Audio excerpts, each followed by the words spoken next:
Ladies and gentlemen, welcome once again to the Duval Dive. Of course, I am Kyle Nash, the student of the game of Fans First Sports Network. And Travis. With BigCatCountry.com. What's going there on? you go. My personal champion had the intro ready that time. Let's do it. So, yeah, welcome in, guys. I know it's bad form to gush when you have a guest and you're all just crazy about it, but I'm gonna do it anyway. I break the rules here. This is a gentleman who I covered in my earlier podcasting days, his work with the Tennessee Titans. Yeah, I know his boo. Also, of course, Florida Gator as well. But all the above, I am honored, joyed, and privileged to have Ben Troupe on this evening. What's going on with you, sir? Fellas, I appreciate you guys taking the time. We're gonna do our best to keep it PG.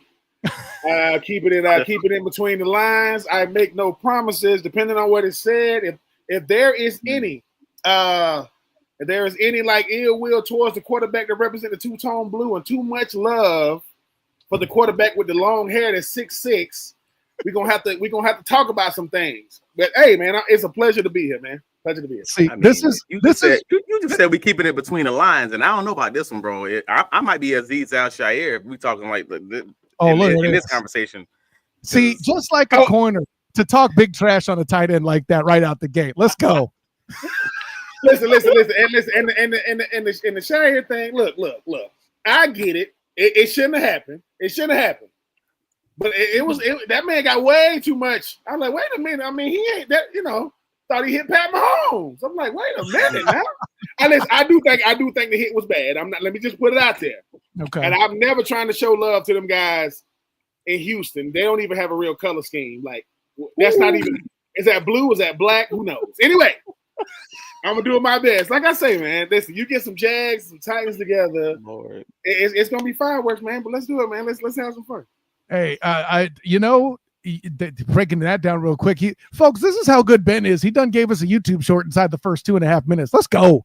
Anyway, so with all that being said, of course, Robert's aboard in like he normally is early on. He's even excited to get involved with it all there too. So listen, Ben, I think there's a stone tablet or a law passed somewhere in Florida and Georgia, whatever, and even in the state of Colorado, when you really break it down, that you as an NFLer, I have to ask you about Travis Hunter. Now, the reason why I do that isn't just because it's fun, but as a tight end, you're a guy that's typically asked to do more than one thing, more than a lot of other players out there. And I always like to tell people that would ask me, granted, I didn't play tight end at a high level. I played left tackle when the games I started. I should have brought my ring. But with all that being said, like I always said, I can run great. I can hit great. Doing both made me tired as heck. So I can only imagine what your take is on Travis Hunter and the physical demands of what he's doing and what you think might happen with him. First and foremost, I appreciate Liam Cohen even giving him a shot to do both. It takes a coach to say, look, man, I mean, NFL doesn't like nuance. The NFL doesn't like newness. They want uniformity, not unity. A guy like Travis Hunter came by there and said, look, man, I want a coach that's going to be willing to let me play both sides. Now, Liam Cohen never said he was going to start both ways. He said he's going to play both ways, right? But there aren't too many guys like a Travis Hunter. He is a one of one. And if you don't like Travis Hunter, you don't like football. If you don't like rooting for a guy, I first saw Travis Hunter when he did C1N with Cam Newton. And he was doing stuff back then. I'm like, who is this? Like, who is this dude? And obviously, the one thing Travis Hunter is a football player. First and foremost, can he play? Yep. And like I said, Marcus Pollard, player personnel guy for your Jags. He said, Ben, he's built like Marvin Harris. And I said, oh God, that's how he built. I think it's great for the league, though. I think Travis Hunter there's so many young men in football that don't have real positions. They can play defense, they can play offense. I don't do anything well, but I do everything efficient. The thing about Travis, he does everything well. He does everything well.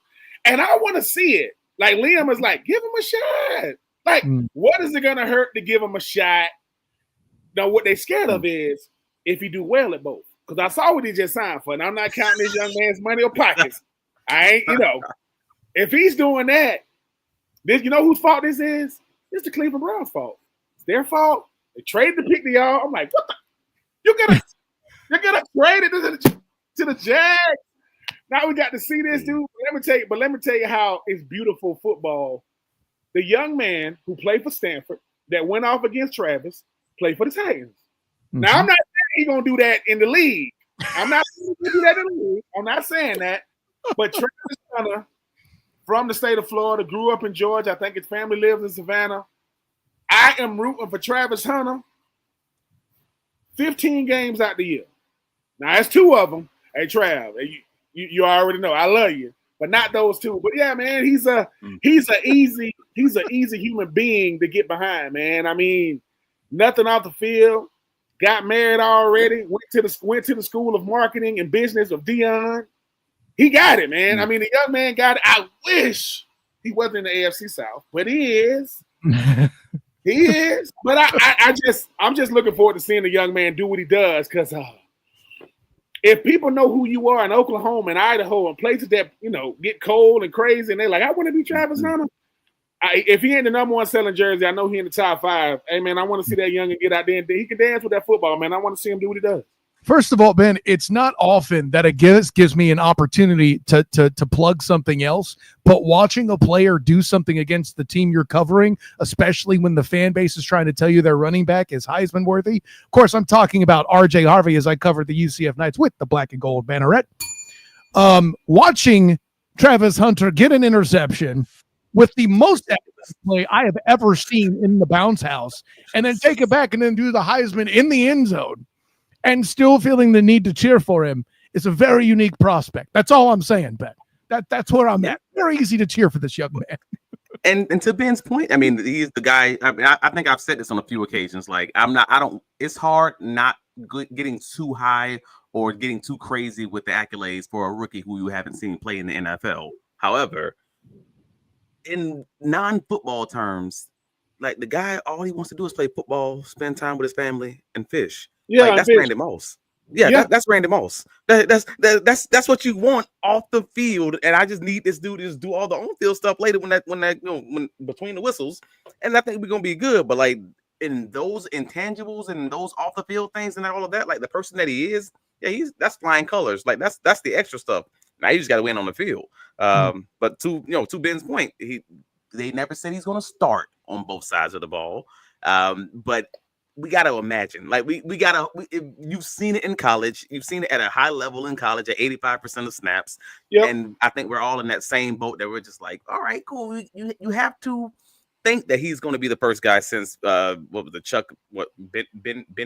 Ark back in the 60s, that's going to be playing in that 75 to 85% snaps on both sides of the ball kind of Iron Man conversation. Like, that's a different thing. I mean, it'd be great if he's Dion or any of those guys who, have a package on one side of the ball. But anything more than that, man, you cooking, bro. Oh, Travis Hunter is a unique specimen when you talk about what he's able to do. He don't get tired. Literally, he's the. I mean, what's the guy name? Something Gates. He a rapper. He had the song called "I Don't Get Tired," right? And I think the thing about Travis is this: people want so bad to find dirt just to throw on him, but he ain't got none. And that's the part I don't. That's the part about today's sensationalized media, clickbait media. All people say all he does is spend time with his family and fish and play football. Okay, what is he supposed to do? He's already boring off the field to be exciting on the field. That's what you're supposed to be. Hey, man, away from football, man, I'm either helping somebody with the fam or fishing. Right. Because that to me, that's what he's already. Dion has showed this youngin, don't give him anything. Like, listen, if you don't give him anything, they got to make it up. Now we make up more stuff now than. I mean, goodness. But as long as it's made up, like somebody say, the only people you should feel criticism from who got your number in their phone. If they can't call me personally, it shouldn't matter. They ain't got my number. Because your homie can call you. You know what I'm saying? I'm just saying. The fact of the matter is he's already a millionaire. And you're getting this personality and this humbleness and this, that person out of someone who was a millionaire in college. So it's not like you're giving them the bag and then being like, I don't know who this person's going to be. I don't know if they're going to show up to practice. I don't know how they're going to practice. You have proof of concept already. You've seen it. You already know what his NIL money looked like. And now, people are freaking out about the fact that he has the guaranteed, basically it was his entire guaranteed part of his contract was paid up front because the Jaguars are showing that they are willing to pay your money, Shad Khan. See that's a great job. That and this, I'm going to add this too. I got to bring the fat man perspective here. The fact that you see that humility from a non-quarterback, from a non-trenchman, is not a typical thing, gentlemen. And Travis, you'll attest. If anybody's going to have an ego on the squad, on offense is going to be them receivers. On defense is going to be them corners. That is not what's happening here, and that even makes it more beautiful from where I sit. I mean, Ben, I'm not just preaching God, or am I preaching gospel? Is the question I'll ask. No, you are. You are. Listen, humility is what you see, is not what you say. Like anybody, and people got to say, when the last time somebody who was nice had to say, "I am nice." Yeah, you sound nice. You sound no. It's one of those things, right? Humility is it's something that you instill in yourself and you grow it over time.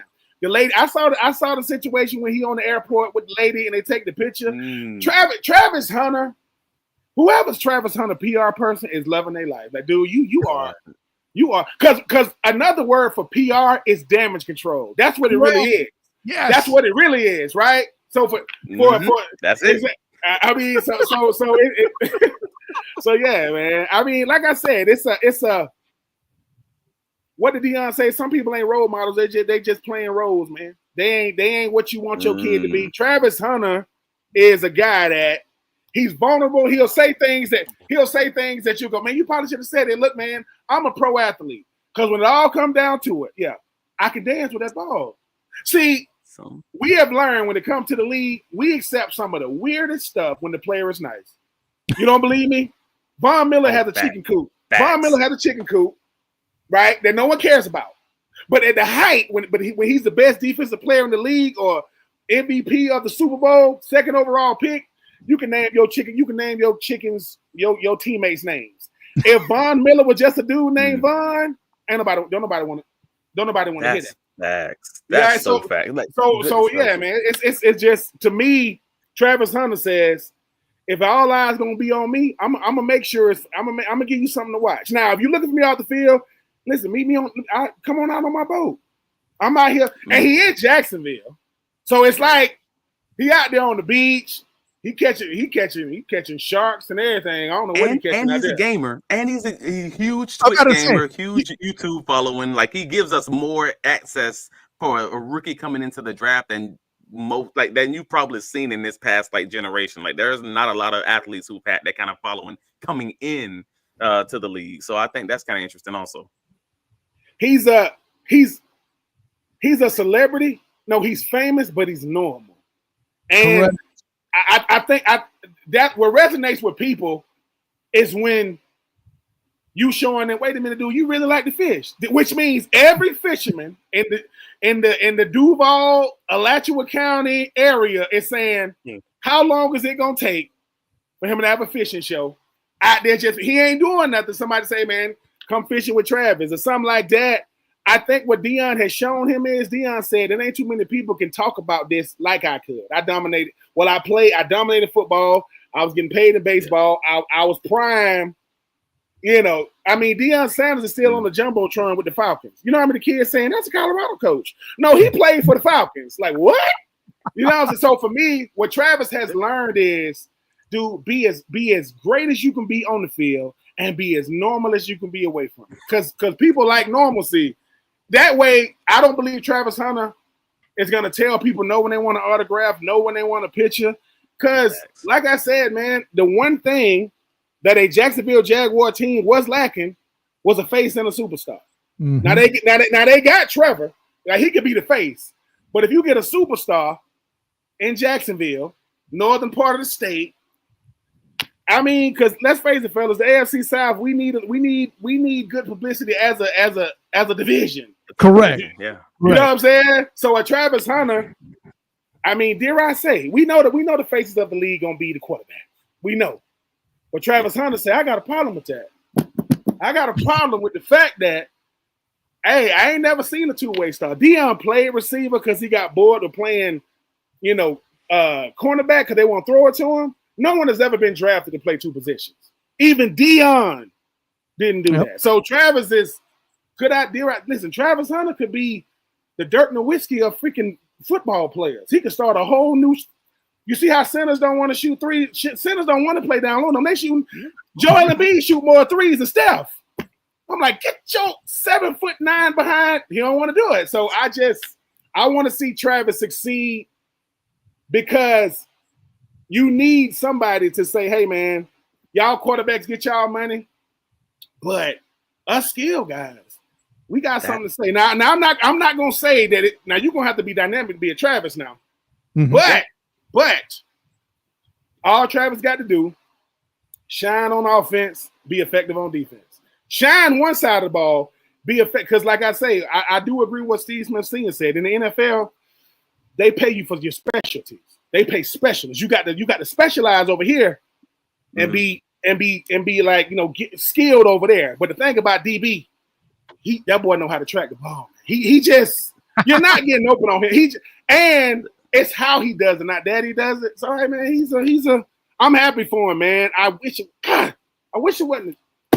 I wish it wasn't Jags. I mean, but at the same time, let's be clear. The Titans had a chance, man. They could have. I mean, they could have drafted them. They made a choice. Hopefully, it's a good one. But they made a choice. You know what? I ain't even gonna lie. If the Titans had the second pick and the Jags had the first pick, and just say the Jags, y'all already got y'all quarterback, right? Y'all ain't gonna mess it up with Trav. Just say y'all didn't have a quarterback. This is just hypothetical, Jacksonville fans. It's just hypothetical. We got okay? Y'all need a quarterback. Y'all get Cam number one. If the Titans got pick number 2, even if the Cleveland's trade, they messed it up. I don't believe they get Travis. I don't know why. Because once again, what makes a team worth watching? Superstars. When the last time you seen a Carolina Panthers game since Cam Newton left? You really haven't. But when he was there, one guy can make you watch. One guy can say, hey, man, I want to see this dude play. I think Travis has that type of aura, man. This guy, he like, hey, man, what's up with this Hunter dude? And then he walks in. When people meet Travis Hunter in real life, they expecting to see 6'5", 250. And it walks in, 6 feet, 180, maybe? Yeah. So, and somebody go, you the one they going crazy about? He say, just show up on Sunday. I know. But when I put that 12 on, I'm a different type of human being. So we'll see. I've often said that Carolina Panthers season opener was people are kind of down on it. Like a lot of Jaguar fans I talk to are down on it because it's the Panthers and they kind of just expect to win. And in my head, I'm like, all eyes around the nation are going to be on that game for the simple purpose of they want to see exactly how Travis Hunter is going to be used, if nothing more, for fantasy football purposes and gambling purposes and everything else. They're going to have the attention on that week 1 game against the Carolina Panthers at home. So from that, it's gonna be that's a sneaky good game. Like we mentioned Hunter from the Carolina side. You want to see if Bryce Young continues to evolve. There's a lot going on there. I mean, I'm sure there are a few Panther fans out there somewhere, I've been told, but from the betting point of view, that those are definitely 2 huge things in particular. And by the way, Ben, I like how you threw that glasses flick in there because I have a feeling he might say it the same way if he was wearing his optical enhancement. There you go. Hey, I'm just Superman when the show is on. I do Clark Kent when I write. It's all good. But anyways, so as much talking as we've done about Travis Hunter, I'm going to go ahead and execute what might be a little bit of a strange segue. Now, if you're wondering if I've had that dad joke set up for a while, you're absolutely right. Brenton Strange and this tight end group here in Jacksonville. I know that there were many members of the Duval Dive that were vehemently angry that the Jags went nowhere near the tight end spot. Now, me, with Travis D. Holmes, my personal champion, as my witness, in our mock drafts, I didn't touch tight end. And if it was a problem you wanted to solve, you done already solved it with trades. And Brenton Strange is an underappreciated commodity. What do you think of the tight end position in Jacksonville, sir, if you have much of an opinion on it. I know you're a Titans guy, he said jokingly. I would say this about the tight end position with the Jags. The Jags had a guy that I thought fit what they was trying to do beautifully, and his name is Evan Ingram. I thought that I said, when y'all got Evan, I'm like, okay, he finally finna go to an offense that's gonna feature him. Went out there, went up over 100 catches. I mean, he was uncoverable. You could not cover him. Career year. And for some reason, I don't know what goes on in the front office. That's why I don't work in the front office. But I'm like, so let me get this straight. This guy is setting breaking franchise records, doing something at the tight end position that's very hard to do over 100 catches. Next year, get hurt. I get it. Now he's out of town. Now what I think he's a Denver Bronco. Okay. Travis, the one thing I know about a Trevor Lawrence is this. Brian Thomas is that boy, that's just out of this world.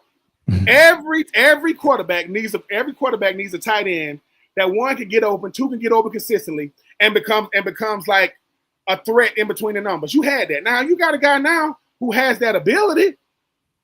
But let me say this about every tight end has the ability to get open in the league. You're in the league, so every tight end can do that. But the problem is, once you've seen an Evan Ingram type impact, that's what you really want. They ain't gonna say that out loud. Liam Cohen and all them ain't gonna say that out loud. But I want a tight end that you know he gonna get the rock and you can't stop him. You don't believe me? You don't think Travis Kelce know they're gonna double him? Who cares? You don't think George Kittle know? The best tight ends in the league, they got tight end you right now, going on right now in Nashville. I wish they had that when I played, but I'm just saying, y'all seen this. It's not who you got, it's who you had. It's not who y'all got. It's nothing wrong with who you got, but y'all like, what? I get it. Y'all Jags fans, they become your family. You got to accept them because they're your family. Now, I get it, but here's the thing. How long is it going to take you to get that Evan Ingram taste out your mouth when you're watching them play? You say, oh, man, because that's what we do. Unfortunately, we compare people, right? And let me ask you, how do you feel about the run blocking part? Because that was if there's a negative in this game, it's that. Here's the thing, right? If you are Tank Bigsby, if you are Etienne, who we don't even know what's going on with the whole Etienne situation, I don't know what's going on with that. That's fair. I don't. As a tight end, the worst part of your game is what you're supposed to work on the most. If all I see you doing is catching passes, that's cool. If you want to be Jimmy Graham, be Jimmy Graham. Jimmy Graham was an incredible tight end. The Saints, whoever he played for, the Seahawks. When the last time you saw him at the point of attack? Me neither. They don't do that. And he's 6'7", 265. So for me, the running game is far too important to be one-dimensional, which means if he's in the game and he can't block, the defensive end is like, can't run on this side. And if you put him on the backside, the running game becomes predictable. I'm telling you, that's the thing about it is, if I'm a liability in the run game, I'm a liability, period. Because I got to establish a run game. And I'm not calling it, I'm not saying this man is going to be that, but here's the thing, right? Yeah. If my running game has to be good in spite of my tight end and not because of my tight end, it's going to be a long year.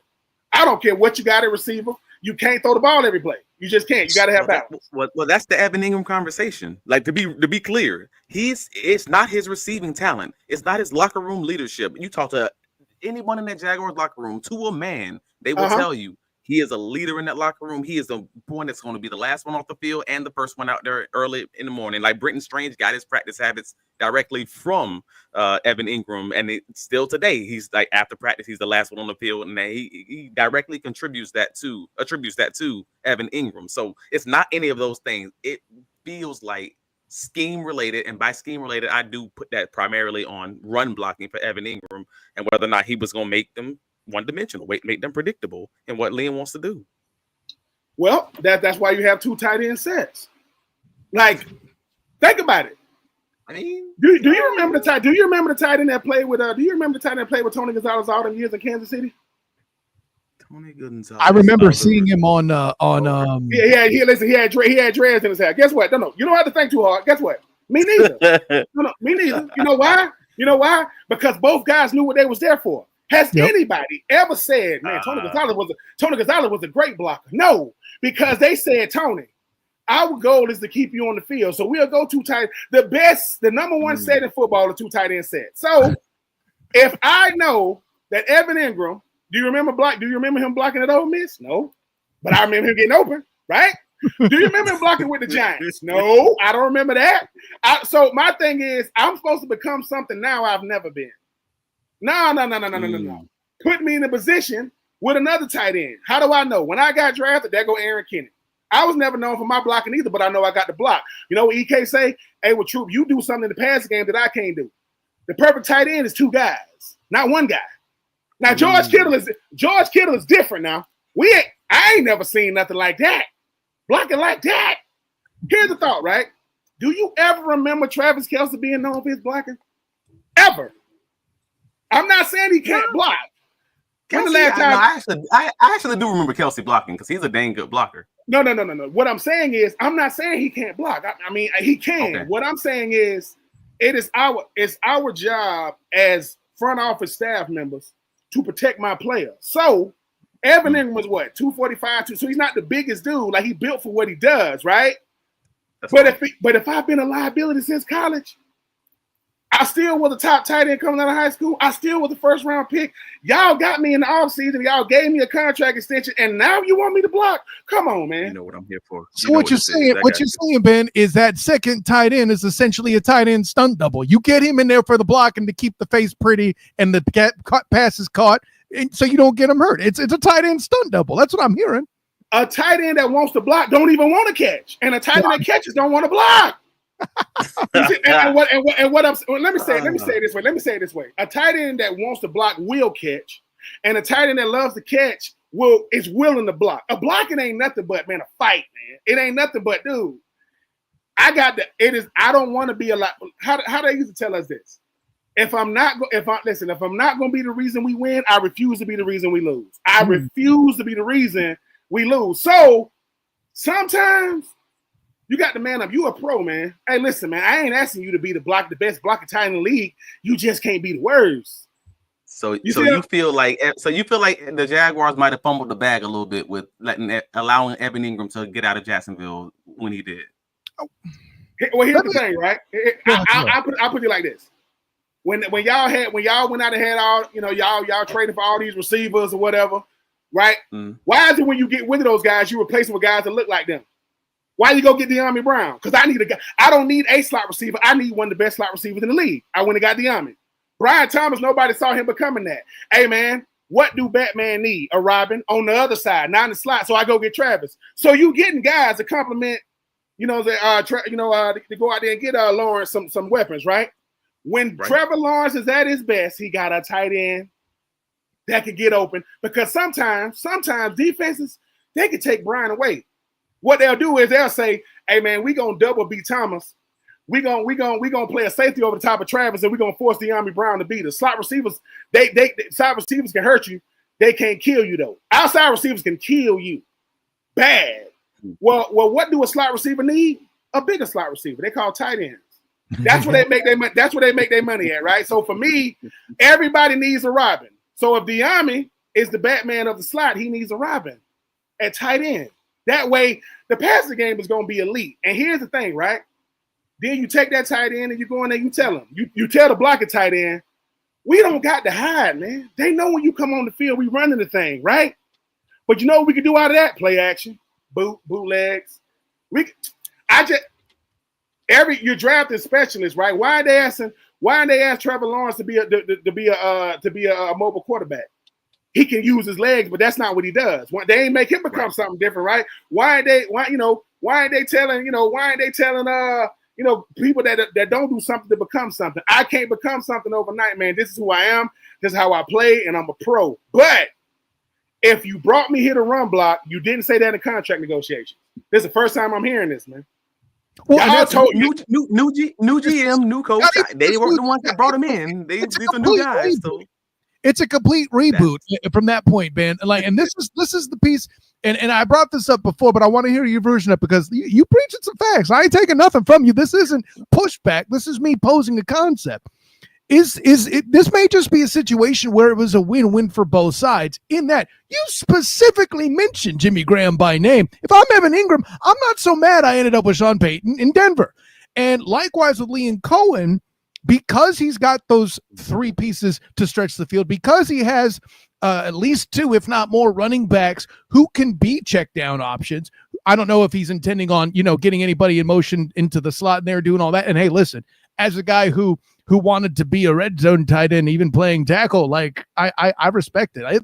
Listen, you made it to the league, so this statement doesn't work on you, but anybody else who hasn't made the NFL, I am fond of reminding them, I am the fastest 300-pounder you knew when I was in my 20s, period. But all of that to say, if they want, maybe if Liam Cohen and Jimmy Stones, props again to Casey of the Barking Browns podcast, knew that they weren't going to ask Evan Ingram to be the feature like he was, if they knew they were going to ask him to block, aren't they wise to move off of him and work that way to kind of at least shed the cash, if nothing else? Of course. I'm never ever, man. People have to know this. Every time you make a present decision, you always think about the future too. Every time they sign a guy, they think about what could be. But the future better work, is all I'm saying. See, I'm never ever letting the Jags off the hook, because here's the thing, right? Once again, if you are a Jags beat writer, enthusiast, people come and people go, but the people that come better be just as good, if not better, than the people that left, because you're watching the people that left. And listen, Liam Cohen came in with the way Liam Cohen became the head coach. You talk about Dark Knight. You talk about disappearing. That disappearing act is just wow. That was. Listen, I respect it. I've never ever talked about a man's methodology as long as it works. It's cool. Secure the bag. Secure the bag. Come on. Listen, only person who didn't know what was going on was Mama Cohen, and she knew, and she was good with it. I'm good with it. Which disappearing act are we referencing, though? Is it Liam Cohen from Tampa, or is it Trent Baalke suspiciously during that same time from Jacksonville? Which disappearing act are we talking about precisely? I would say Liam Cohen first, for the simple fact that all of a sudden, you know what I'm saying, 813 area codes hitting your cell phone. It's do not disturb. You ain't picking up. Now here's the thing, right? At least be discreet about it. Listen. You the offensive coordinator for the Tampa Bay Bucks. You know what I'm saying? Coach calling you. You like, yo, did he pick up the phone for you?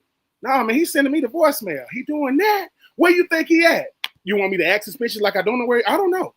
I don't know what Liam Cohen would be. I went by his house. He's in Jacksonville. That's where he is. He's about to be the head coach. Now, the Trent Baalke thing, here's the thing, right? Liam Cohen did what no other new head coach could do. He got Mr. Khan to say, Mr. Khan, look at me. Yeah. Do you want me? Yeah. Do you really want me? Yeah. Well, you gotta let him go. Why? Have you been watching? Have you been here to see this? I'm just no. It is Trent Baalke, right? And this is no shade. This is no shade, but Trent Baalke hired Urban Meyer, man. Yeah. Trent Baalke hired Urban Meyer. He hired Chris Doyle. What? Tim Tebow tight end? Look, listen. I don't know if Trent Baalke got something against Mr. Khan or not, but y'all were just surprised that Trent. Listen, Sean Garrett is the only person that's not surprised that Trent Baalke kept his job that long. Because when Sean Garrett was over there, with freaking the freaking Cowboys that kept his job that long, I said, okay, at a certain point, mediocrity has to be called out, man. Like, what are we doing? And this don't matter if I root for the Titans, whomever. When Trent Baalke left town, Jacksonville Jaguars fans said, I don't believe it. Trent Baalke's gone. What happened? Wasn't no controversy. It was finally Mr. Khan said, wait a minute. Yeah, just look at the track record. I don't know that Shad Khan actually ever said that, to be clear. I've always said that I thought Shad Khan, from this moment that he bought the Jacksonville Jaguars, he needs better people. Like, you need better people, like your surroundings. That's like you went from Dave Caldwell, who had a relationship with Trent Baalke, who brought Trent Baalke in, and then you fire him, but keep Trent Baalke on. And then from that moment, it's just that you the same thing on, never having a rebuild. So Shot never knew. He just never understood it, and he was always going to back his guy because that was his guy.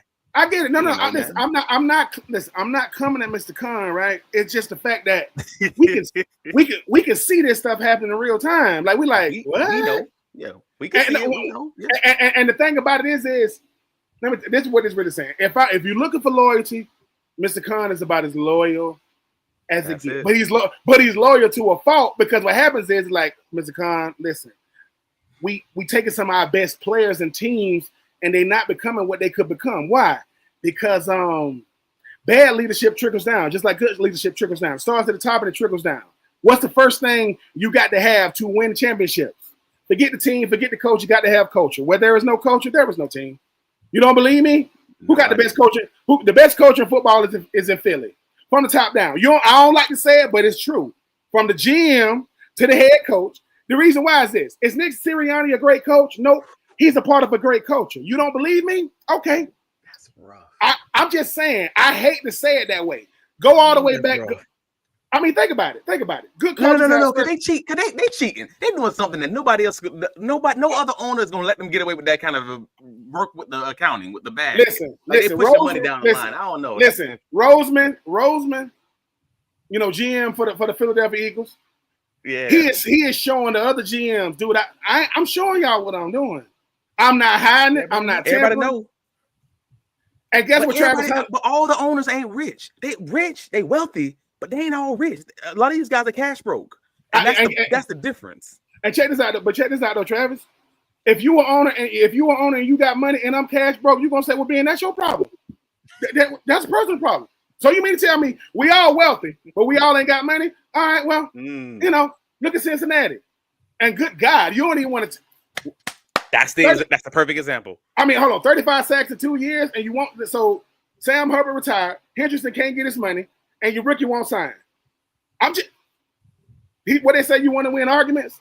You know what I'm saying? Not negotiation. All I'm saying is, people, if you cash broke, you need to sell the team, man. You need to do something, because there is no such thing as a team discount. People don't do that. I'll take a discount at the grocery store. I'll do that, but it's like, oh man. I'm just saying, fellas, it's like it's a job. Roseman is saying, if our best players are still on the rookie deals, most of them are on the rookie deals. Mm-hmm. Our offensive linemen have been taken care of. Our quarterback took a discount. We got the best running back in football, and we got the best coach in football. Our best players are on rookie deals. And if you get to talking trash like Chauncey Gardner-Johnson, now you get to see what it's like to play in the AFC South. You gone. you know, and I love Chauncey, Florida Gator. I'm telling y'all, this is what a culture does. A culture ain't finna argue with you. A culture ain't finna deal with your nonsense. A culture gonna treat you like cancer. They're gonna cut you out. And they're gonna keep pushing. They're gonna keep pushing. And that's what I'm saying. The hardest thing to build in sports and business is not a team, it's not a coaching staff, it's culture. Culture is who you are. Culture is who you are when the team ain't good. Your culture is still good. Because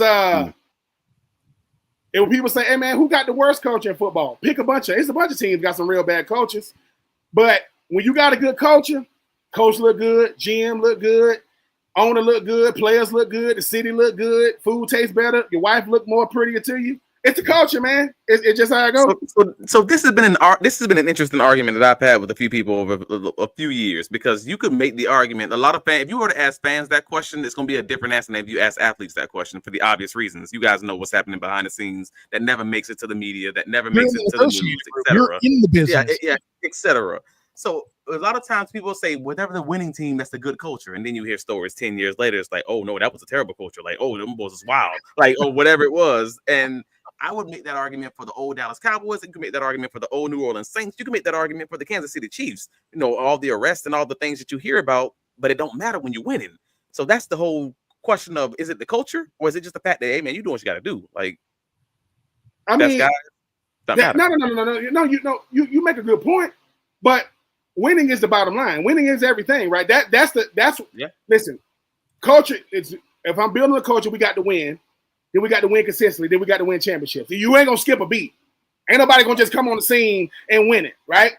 At one point, the Arizona Cardinals had a good culture because they had Kurt Warner, because they had Larry Fitzgerald. They went to a Super Bowl. What they ran into? Pittsburgh. That's a better culture. They lost. You know what I'm saying? Think about it. No, hold on. Up until last year, Kansas City had the best culture. They got the best coach. They got the best quarterback. They got the best team. Now, here's the thing. No one is saying Jalen Hurts is a better quarterback. No one is saying Nick Sirianni is a better coach than Andy Reid. I bet you Howie Roseman is a better GM than Kansas City.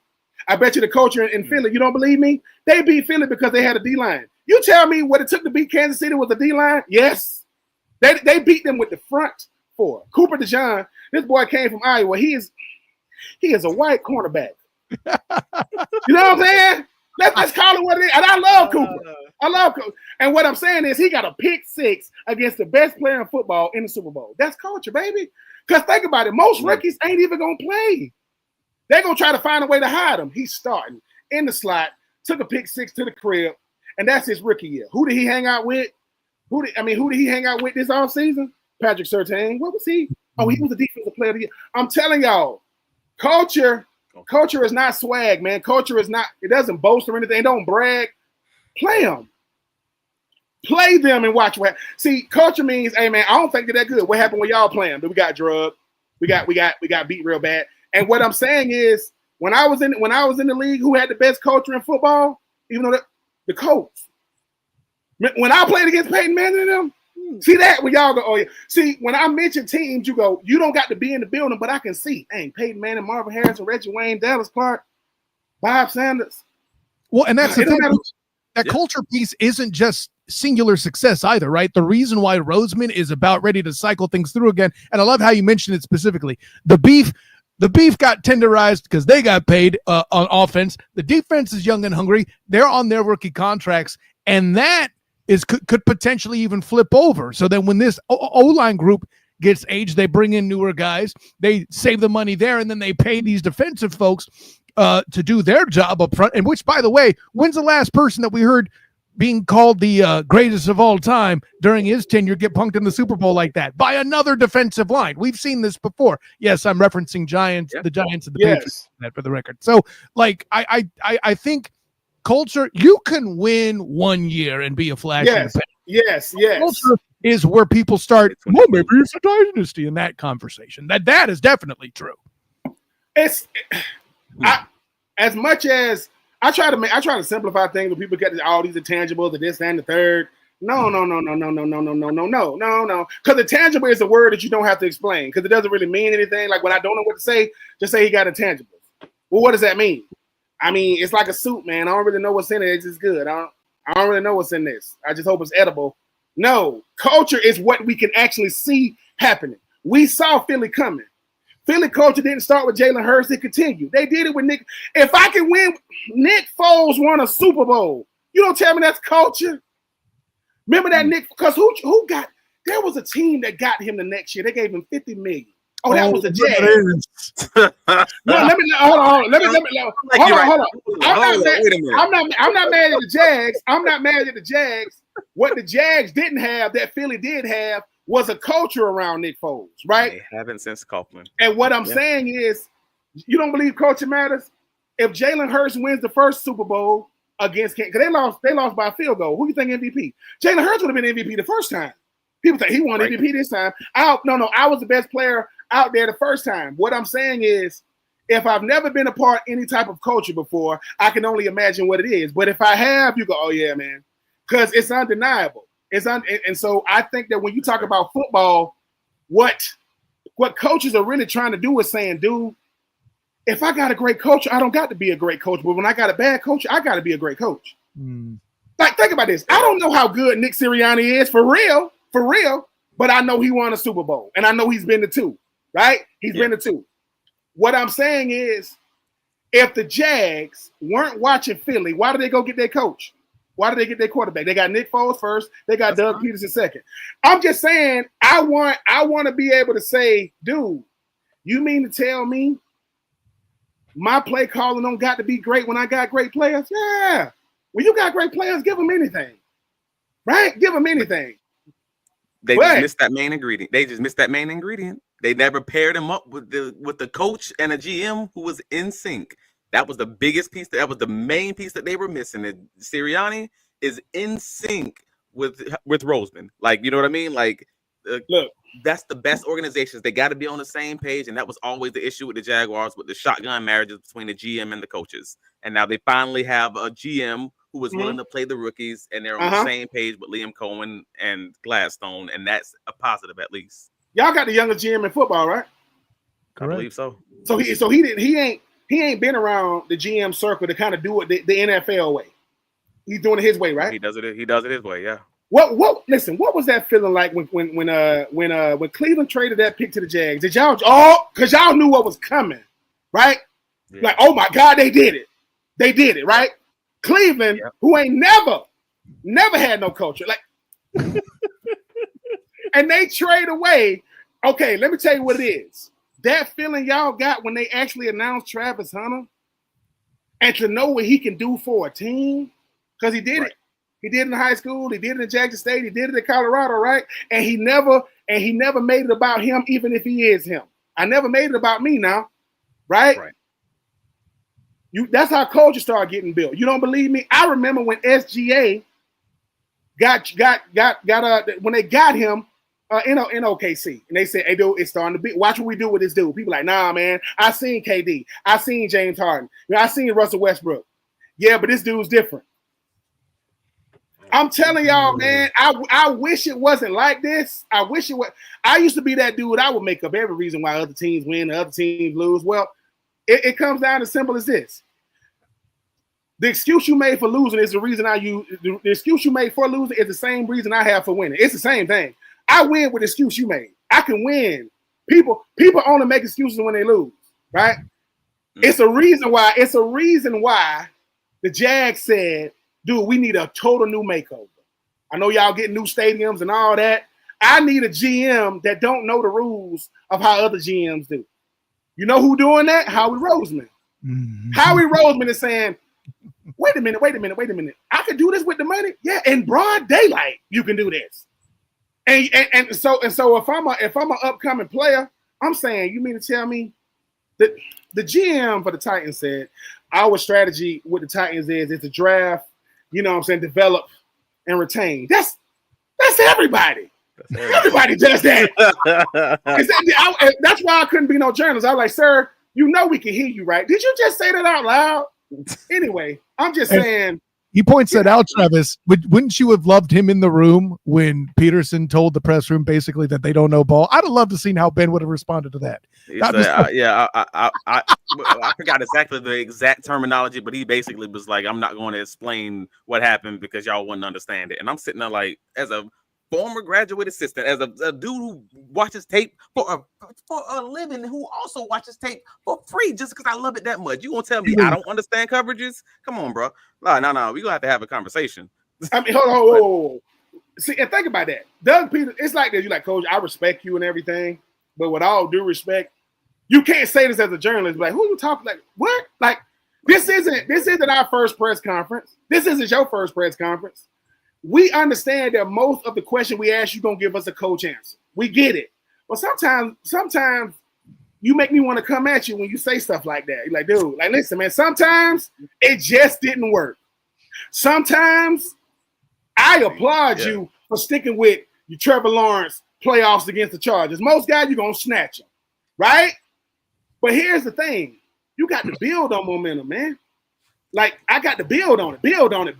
And what's happening is it's like, what's going on? And then you come in this conference, we thinking you're going to say something. Now, you gave us something noteworthy, but if a journalist sit back in his seat, you done said something crazy. Like, what did you just say? Like, you know what I'm saying? Like, come on, man. Like, don't do that to us. Well, let me note two things. One, that Chargers game, Trevor Lawrence saved Doug Peterson and Trent Baalke at least 1 to 2 years on their contract because he saved them by running that hurry up offense when they were down and basically taking the play calls out of their hands. And that's my opinion for that whole second half of that season. And he did it in that Chargers game exactly the same as we had seen like 6 other times that season. And the second thing, Travis Hunter, like he did in Colorado, in building that culture, he's going to take all the eyes away from Trevor Lawrence. Trevor Lawrence is going to end up having a sneaky good season, and I know we'll talk about this later. I ain't going to get too much into Trevor Lawrence, but as a general thing, Travis Hunter being the person that he is, just like he did with Shedeur Sanders, that's a quarterback for a solid team that nobody was talking about because they had Travis Hunter on that field and he was getting all the attention. And that's a similar situation when you have a Brian Thomas Jr. and a Travis Hunter on the field. Everybody's going to be talking about them guys while he might be quietly having a good season. So I'm interested to have that deeper conversation later. But I thought that's kind of my takeaway from when you're talking about the culture building and all the extra eyes that Travis Hunter kind of brings to the team. I mean, fellas, the thing about the culture thing is simple, right? And not to give nobody no plugs. Listen, Chick-fil-A don't got the best food. They got the best service. Make the food taste better. They do not got the best food. But think about this. If they don't give your service, you go, what's wrong with the Chick-fil-A? You have grown to expect. You see what I'm saying? So that's what they say. Yeah. When they say we didn't invent chicken, we invented the chicken sandwich. That's their motto. Eat more chicken and all that, right? That's culture building. That's saying no matter where we at in the country, you expect this from us. That's what culture is. A good restaurant better have that what you came for, right? Like there are certain places to where when it comes to culture building, that means that, hey man, we got a head coach that's honest, that's upfront. We got a GM that picked the players, and we got players that buy in. And then the culture, and then next thing you know, we looking around and say, man, let's call it what it is. Nobody ever saw what happened in New England happen in New England. But they had the coach. They needed the guy. We got this Tom Brady dude. Like, nah, man, we grew up watching the Patriots. Listen, what? 9 Super Bowl appearances? 9? They went to 9, right? Yeah. They won 6. Won 6. And for people saying, hey, man, at least they went all 9, I know players never made the playoffs. I made it to the Super Bowl so many times that when we do America's team, it's gonna be like, why they keep showing this team? Because they went that many times. But then somebody said, well, who built that culture? I would say Tom. Why? Look at Tampa. He's gone. They still winning the freaking. I'm telling y'all, man, one player shifts the culture. He ain't the culture now. One player can do it. And when you got that player and you believe in him, I mean, Tampa hosts the Super Bowls, win the Super Bowl. Like, what in the... I'm just telling y'all, man, it comes back to the fact that y'all got a GM that is trusted by his head coach. I mean, whatever you want to do, I trust you. Mm-hmm. Why is the word trust so important? Because that's the only way you play in football. Forget how talented you are. If I can't trust you, you can't play. When the last time y'all been watching the game, y'all said, man, I can't trust this dude. You just talk about a player you're watching. I can't trust him on third down. Well, guess what they saying in the meeting? That's what they saying in the meeting room. Dude, the only way you're going to play, the only way, forget respect, forget draft status, right? Johnny Manziel lasted 2 years in the league. 2. Think about that. The most exciting player we've... 2. That can be a poster board for the 2024 Jaguars. Like as far as that's concerned, especially on defense. That for me, that's the offensive line. I can't trust this guy next to me. That's the defense and the coverage and the conversation. Hey man, I can't trust this dude. Like he's in the wrong spot because he's trying to cover for you because he don't trust him, and it's just and the GM not trusting the coach. Like all of it. That might be it, bro. Would it be an inappropriate point to bring up Calvin Ridley here as a player you don't trust in the red zone? Is that too soon? No. No. Well, you don't got it. No. Because here's the thing, right? A surefire way to know if you were on a team that let you go in the same division or traded you to another team in your division, they saying, man, he can't hurt us. What you mean? We signed for a whole year, or maybe we got him in free agency from Arizona, paid him a whole bunch of money. Now he's in Houston. He can't hurt us. He can't beat us, right? But here's the thing, right? Let me tell you what else coach will do. If Jacksonville got the best coach in football or one of the top 5 coaches in football, Josh Allen won defensive MVP 2 years ago. He won it over Myles Garrett. Myles Garrett is a big name, right? 17.5 sacks. I mean, Josh Allen, the Josh Allen that rushes passes, not the Josh Allen that just got married. Hold on. Once again. Buffalo got a pretty good culture, right? They got a nice culture. Right? You know how I know? That's how a second-team All-Pro can win MVP. That's never happened before. A second-team All-Pro won MVP. You wasn't even the best quarterback in football that year, right? And people say, why does that matter? When Cam Newton won MVP, first-team All-Pro. When Drew Brees won MVP, first-team All-Pro. Man, when Matt Ryan won MVP, first-team All-Pro. Lamar Jackson was the first-team All-Pro. The first 2 times he won MVP, he won first-team All-Pro. He was the first-team All-Pro in 2024. But you know what? The narrative started before the season, right? And you know, I'm just telling. I wish culture wasn't as important, but it's like this. We will make up cultures in places that don't even exist if we think the team that good, like if we think the players that good, right? So for me, I'm just telling y'all the scariest thing about what y'all doing is y'all doing it in real time, And I'm telling you, they said if we don't got a good culture, we need to have a culture shifted. That's what Travis says. I can shift it. Mm-hmm. Yeah, I can shift it this way. Because most guys, culture, they're like, what you talking about? Like when people say, what is culture? When I was in college, I was a freshman. You had a girl side and a guy side in the dorms.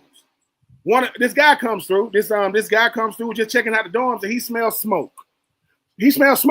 So he rang the fire alarm. We run out. Oh man, building on fire. He smelled smoke. He said he smelled something burning. He ain't see no smoke.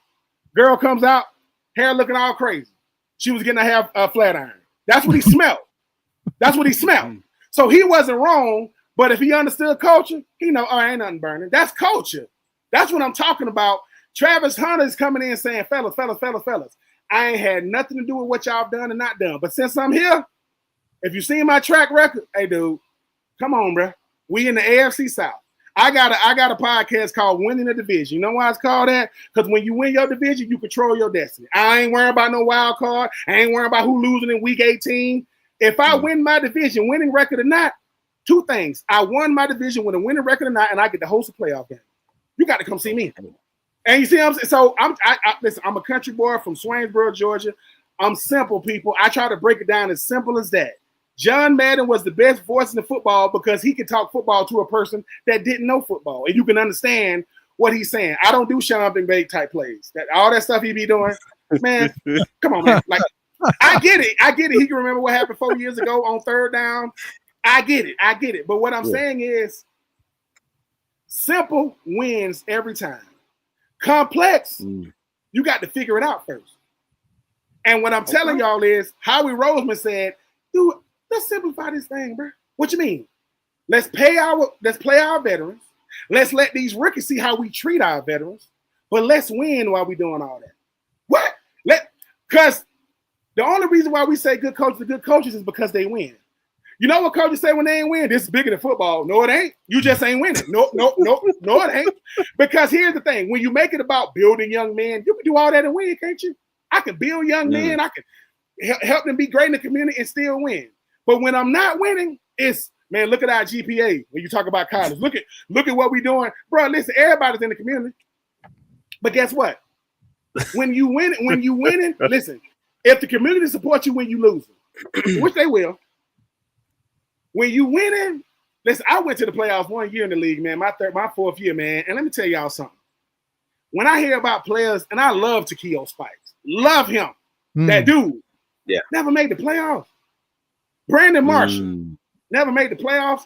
And what's somebody gonna say? If they say, hey, Brandon, you the number one receiver every team you was on, right? Yeah. Why don't you shift the culture? He did, but he shifted it this way, not that way. See what I'm saying? He did shift it. UCL. But what I'm saying is, when y'all talk about what y'all trying to build in Jacksonville, what the Titans trying to build, they looking at Philly, they looking at Kansas City, and they saying to themselves, what did he say? Ben has me psyched explaining how glad. No, I'm just telling y'all, it's like this. Look. Who would you rather have? A guy that's been a GM for 20 years and he gonna do it his 20-year way? Hey man, I remember when we used to watch tapes on VCS. I don't want no VCR GMs. Nope. I don't want nope. I want a guy that's so young that he's saying, look, man, I'm the GM, right? Yeah, y'all trust me, right? Yeah. I want Travis Hunter. Well, man, we need, listen, I don't know how that dude got Cleveland to trade, but that's doing it, boy. You talking about earning your stripes real quick. When he go, we got a deal. All right. Send in the pick. What you just got?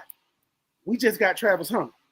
So when people say, hey man, how do a GM get beloved by a fan base that don't even know him yet? I got Travis Hunter. Which means it don't matter who I get after Travis. It don't matter who I get for the rest of this draft. Y'all turn the draft off. I'm good. You ain't watching day 2 or 3. No. I don't got to. Because I'm still telling you, the goal is to get who everybody want, not who you want. I want who everybody want. Everybody wanted Trav, right? Everybody wanted Trav, and I know that Cleveland got the kid out of Michigan. Michigan. Mm-hmm. I mean, think about this. The kid from Michigan don't get more pub than Shador. And Shador went 5th round. I'm just telling y'all, man. I'm just telling That's y'all. That's another way of looking at that for the Mason Graham crew. Ooh. I mean, listen. Mason Graham, love Mason Graham. Cool. He but here's the thing. Mason is going. I went top 5, right? Yeah. He went 5th. He a Sanders man, and you play with Myles Garrett, so they already got a superstar defensive end. You a D tackle and you can help, but Shedeur sell tickets. Shedeur jersey is probably top 5 right now. Shedeur is the most decorated 5th round pick than I've ever seen in the league. And if he ends up starting, guess who you think Cleveland want to start? You're gonna start, Graham. You're gonna start. They want Shedeur to start. You're gonna run out there first. Add D tackle from Michigan. No, they want to hear add quarterback from Colorado. They want to hear that. And guess what? Dylan Gabriel, 3rd round pick. I ain't heard it, man. Fellas, if you are a culture builder, this is how you know you're a culture builder. People make up stuff about you. They say stuff that can't be validated or invalidated. And your reality is bigger than a perception. That is Shedeur Sanders 101, because never heard anything bad about him till the draft came. And guess what? If people don't like his daddy, I get it, but you're going to punish his son by going to the 5th round. You know who better win this year?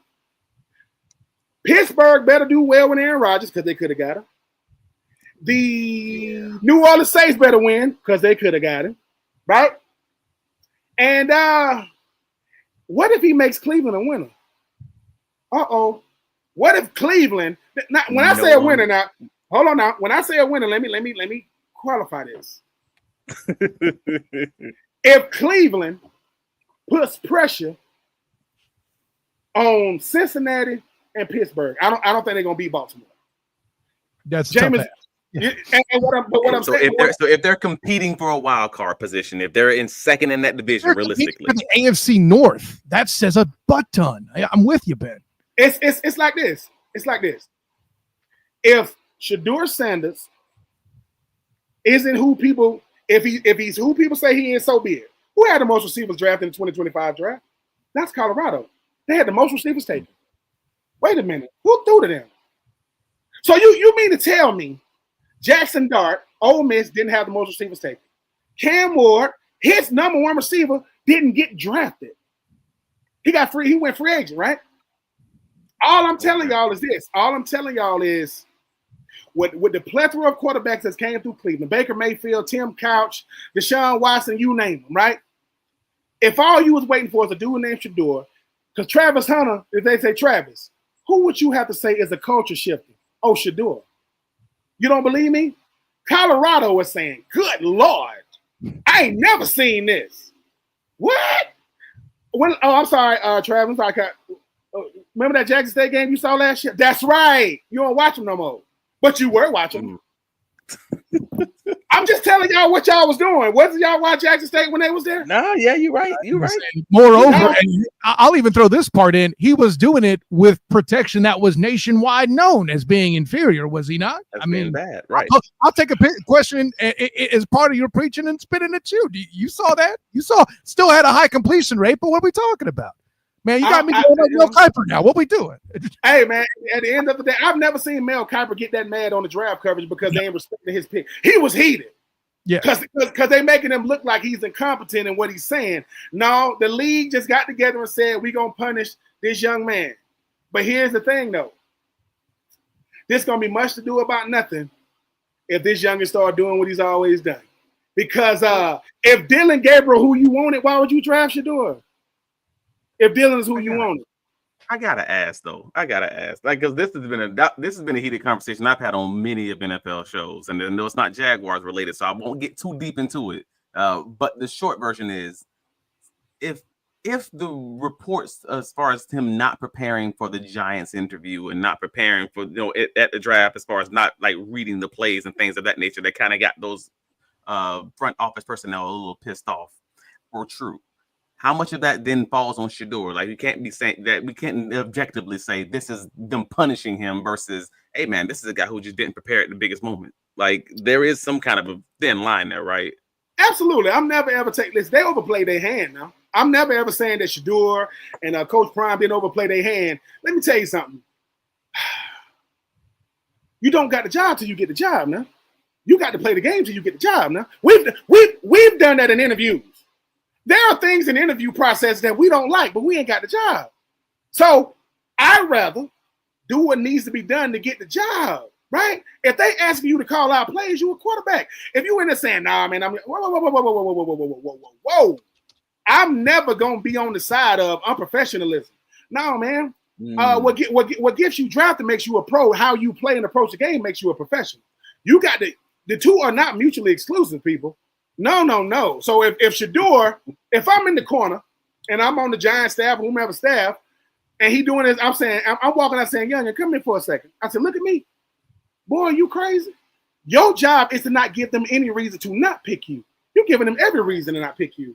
Your job is to come in here and everybody got prejudices or everybody got things about people they make up. It's your job to kill that myth. No, you just elevated it. What you mean you ain't gonna call up? And here's the thing. We don't know if what they said he did, he really did. We don't know. We can't validate, right? But because he got drafted, it looks like he did. Well, he got drafted, and I would say this to every future draft pick. Don't do that. They're gonna ask you dumb things. They're gonna ask you, do you want to be a speedboat or a motorboat? Do you want to? They ask you dumb things, right? But it's how you answer questions. It's how you do it. So, are there teams that you think, hey man, I don't really want to play for real because I can see. I know some of y'all ain't that good, but if you are Shador Sanders, you go in there saying, look, man, what y'all need me to do? How y'all need me to do it? How y'all most quarterbacks snap count in college is this. They're slapping their hands together. They ain't never went through a play sheet and all that. So for Shador, he fumbled that because the one thing I can say he didn't get from his dad is how to hold court. You see the way Deion do interviews? That's doing it. And I think that's the part of saying, yes, you got a bunch of NIL money. Yes, your last name is Sanders. But I was a part of the 2004 draft when Archie Manning said that Eli Manning's not going to be the number one overall. He's not going to play for the Chicago. No. He said, I'm not going to play for the Chargers, right? He's not going to play. But they also knew that the Giants had the 4th overall pick, and they were going to get Phillip Rivers, and they were going to switch it. I think for Shador went in these meeting rooms, man, and I'm telling you, these GMs, do I think a lot of GMs and owners don't like Deion Sanders? Yeah. Do I think they could have took it out on the son? Yeah, but guess what? I'll tell Shador the same thing I tell my son. So what? Boy, you got to know where you headed. When people say speak the language, they ain't talking about can you speak French? Can you speak Spanish? Or can you speak GM? Can you speak head coach? Can a coach come in here? When Jaden Daniels was getting interviewed by Brian DeBoer, he said, what you going to do in this play? He said, throw a touchdown. That's how you answer a throw a touchdown. Which means I don't really know what you're talking about, Coach DeBoer. I don't know what you just asked me. And I think for Shador, he just didn't handle it properly. Because like I said, if I meet Antonio Brown, Terrell Owens, people I've seen from afar, I'm expecting them to kind of be what I've seen. And when they're not, like, dang, you ain't nothing like what you portray. I think for Shador, everybody don't understand throwing up a diamond watch. People don't understand that, but that's what you did. People don't understand how you act in certain. So everything that you're saying about Shador was exactly what I said about Ian Cunningham when he showed up in that outfit at the Jaguars interview. And I was sitting there like, bro, what you doing? What you doing? You showed up. You ain't got the matching suit. You ain't got the bro. And it was on Black History Month. I was so ashamed, bro. I ain't gonna lie to you. Like, I'm just being honest about it. Like, look. You got to listen. Listen. As my, not to get my Shannon Sharp on, but as my grandfather would say, some people look the part, some people sound the part. You got to be the part. Some people gonna look it, some people gonna sound it. When you are the part, right? Trav, Cal, when y'all see these people, there are certain people. You look at him and go, damn, he ain't gonna, not him. What? He ain't even said a word yet. Nope, that ain't gonna. Because once again, you ain't got the job till you got the job. You got to get the job first. Your first 90 days is when you're on your best behavior. So, and for Shador, he did get drafted, right? But it's gonna be a learning. It's gonna be something to learn from. Everybody think that the people in front of them, they better than them. I get that part. I got a chip on my shoulder or whatever may have you. You had a shot to be a first-round draft pick because this is what he didn't understand. GMs got each other number. So if I walk on, I disrespect the Giants. Hey, if he coming to see y'all, let me tell you what he told us. So whatever they had, they add that to that board, right? Fair. So, hey man, he got drafted. I'm never ever gonna feel sorry for a young man who you got the best coach in the world and your dad. You don't talk about the exposure that you don't like. You got people following. You got your brother following you around with a camera. You know what I'm saying? Don't look for sympathy when it don't go your way. Man, go out there and play. Because guess what? This is what you should do. When you start balling, you got a PR person. Take them GM, get those GM's addresses, send them a man. Listen, man, I apologize for how I handled it. Because everything goes viral now. Because here's the thing. You play for the Cleveland Browns now. You might need a job. You might need a job later. So the same person you just doo-dooed all over, that might be the only one offering you a job. Because it comes back around. You know how like somebody. So I'm just saying, Shador, and I don't know if that's what happened, but any time I've had an interview, I have one model to go by. I say, sir, let me help you guys understand. I'm not here to make sure you say yes. I'm here to make it hard to say no. That's interviewing. Make it hard to say no. And he didn't do that because a lot of people said no and they kept saying no. And we're really watching the draft because y'all wasn't really watching it after the second pick. Y'all wasn't watching it. Y'all was gone. Y'all went and got something to eat. Y'all was at Gator's Dockside or something. We all dads. We had to, first of all, sir, I will not take shots fired at watching the combine while at Gator's Dockside because I wrote my article for the Black and Gold Banneret while I was having wings and watching that combine at Gator's Dockside. So listen, I don't appreciate. I just had to throw in that Gator's Dockside plug. I used to eat there a lot in college, man. That all you can eat wings on Monday night. Them $10 used to tear me up. I ain't come up in the NIL era, so them $10 used to mess me up. But we used to get right. What you know about Gator? I got one across the street from me. Basically, that mess kept me at O-line weight back in the day. Let's go. What's up? Yes, sir. Yes, sir. All the carbs you need, right there. Let me tell you right here, folks, this dude has given you more than 84 reasons to listen to him. And no, not just because that's what the podcast he hosts. And listen, the fan in the end, no weddings in the fall, which should not just be a podcast, but a way of life. Thank you very much. And of course, an author as well. Ben Troupe, I'm glad we're going to have a little overtime with you because it's good. This was incredibly fun.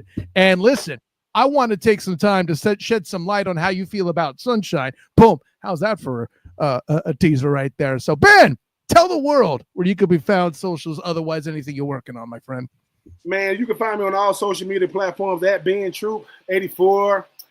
Man, I'm always working on something. I mean, I have my nonprofit, the Uncommon Crew. I work with young men in my hometown of Swainsboro, Georgia, boys ages 12 through 18. It's an enrichment mentoring. It's an intrusive enrichment mentoring program. Intrusive because we got to be all in their business. Enrichment because they are not disadvantaged or underprivileged. And it's a mentoring program. Mentoring simply means, man, we just shortening the learning curve. That's all we doing down there. And man, I'm on these podcasts, man. Winning the division, 84 reasons, the fan in the end, no weddings in the fall, talking trash. Having fun doing it. Goodness gracious, I'm sorry, Ben. My bad. No. Listen. I'm gonna say it like this. I do my best to make sure that if you're gonna have me on your podcast, as you guys are, Kyle and Trav, listen. I'm not gonna be your best guest. I'm gonna just put pressure on your best guest. That's all. Just put pressure on your best. He's going to make it hard to say no to Ben Troupe. Yes, sir. All right. Yes. All right, man. Hey, I love it. I love it. That's what's up. Mike Patton touring the AFC South. Love this episode. What's up, Mike? Energy like he always. What's up, Mike? That's the homie right there. Mike is homie. The general and I go back. Listen, and by the way, I know he asked earlier in the comments that Ridley comment was not a shot at you, General. I'm just making jokes. It's all good. But listen, if you want to see fun, the lightsaber duels I have with the General regarding one Trevor Lawrence, again, we'll talk about that in overtime, is an entertaining time, especially as well with my personal champion, Travis T. Holmes. Tell them where you can find you so you can watch those lightsaber duels with the General. Well, my lightsaber, the general in regards to a Will Levis, the male Messiah, is. I mean, you can find them all on Travis D. Holmes on Twitter, X, Blue Sky, etc. Man, follow the Duval Dive on TikTok. If you're listening to us, follow us on YouTube. Let's get this bad boy to 500. We're approaching it. So good job, y'all. We appreciate the supporters. But tell your friends, tell your mama, tell your auntie and them. I don't care if they watch football or not. Click that subscribe button, man. But yeah, bigcatcountry.com. We're going to be having you guys covered for all the training camp that's coming up in July. So lock it in there, and we'll have you covered for all the press conferences and any additional breaking news. But I mean, for the most part, that's what I got, bro. Where can you be found, Cal? Ben, I say this usually as part of my exit, but like I said earlier, seeing a guy that I covered that I thought was underappreciated, that I could tell to his face that I thought he was underappreciated, is an experience that I will remember. And brother, let me tell you, I have a few. And, well, I don't want to brag to you right here on the air like that. So with all that being said, of course, I am Kyle Nash, the Student of the Game. You can find me on Twitter, Instagram, Threads, and Blue Sky at the SOTG. Find me on Facebook as the Student of the Game. Check out my writings with the Fans First Sports Network, writing for your Jacksonville Jaguars, as well as the Orlando Magic. Desmond Bain for the win. That trade was very interesting. Check out what I had to say about it there, of course, on the write-up as well. And, hey, with the NBA draft coming, that should be interesting. What'll happen in the East? Goodness gracious, the whole Halliburton thing. And, of course, congratulations to the Thunder. And then, of course, my work with the Black and Gold Banneret covering UCF football and basketball, as well as all things UCF. Make sure you check that out, blackandgoldbanneret.com, as well as the Night Shift podcast and YouTube channel. Of course, most importantly, if you aren't yet, like and subscribe the Duval Dive YouTube channel. So, for my personal champion, Travis D. Holmes, for Ben Troupe, an honor, joy, and privilege. Until next time, everybody. And of course, just to make just so the technology can act funny right here on the live. There we go. Until next time, everyone. Class dismissed.